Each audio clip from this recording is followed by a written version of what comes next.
celui de l'éducation et de la formation. Alors l'éducation et la formation, ça ne sert pas que pour les enfants, c'est pas que pour les écoles, c'est aussi pour les adultes en formation continue. La preuve ici, chez Créative d'ailleurs. C'est aussi du digital, c'est aussi du e-learning.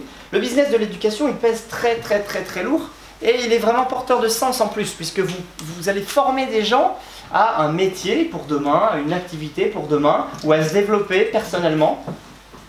Donc dans certains pays, c'est vraiment un secteur colossaux, d'activités colossaux. En France, c'est le cas. Dans les pays anglo-saxons, c'est parfois encore plus développé que chez nous. La preuve avec certains MBA qui sont facturés 50 000 $ l'année, qui sont vraiment des boosters de carrière.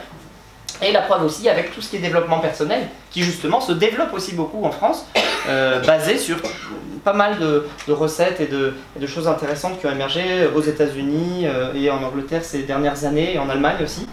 Le développement personnel, ça a le vent en poupe. Les formations aussi au code, justement, ce qu'on disait juste avant, au code informatique pour les enfants. Je ne sais pas si vous avez vu, ça explose, il y en a plein en ce moment. Formation à partir de 6 ans, 7 ans, 8 ans pour leur instiller un peu une logique du code, ça marche très fort. Dès qu'il y a des opportunités de job ou une tendance de fond, vous pouvez dire qu'il y a un besoin de formation. C'est en ça que c'est intéressant. Vous pouvez aussi souvent innover dans ce secteur parce que souvent c'est un secteur assez traditionnel où on peut apporter de la valeur ajoutée avec justement du digital, avec du e-learning, des formations à distance. Donc qu'est-ce que je peux faire?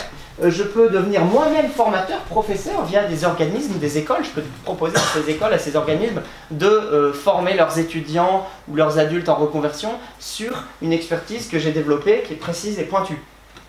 Je peux aussi organiser moi-même et vendre moi-même mes propres formations. D'accord? Je vais utiliser tous les outils numériques aujourd'hui, les Meetup, les Eventbrite, tous ces outils pour organiser, et les Facebook évidemment, pour organiser des événements au début gratuits pour attirer le plus grand nombre de gens. Et puis après, peut-être, je vais faire des ateliers payants sur mon expertise, d'accord? En B2C ou en B2B. Et puis, je peux le faire en présentiel ou à distance, en e-learning, ou un mix des deux, d'accord?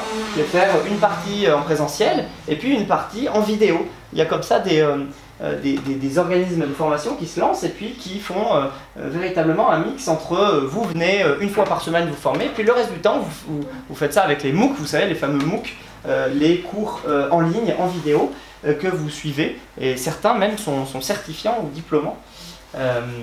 Aujourd'hui même à distance en e-learning. Ce qui est intéressant évidemment dans le business model de ça, de la formation à distance, c'est que forcément vous enregistrez une fois la vidéo et puis vous la vendez potentiellement des milliers de fois, d'accord?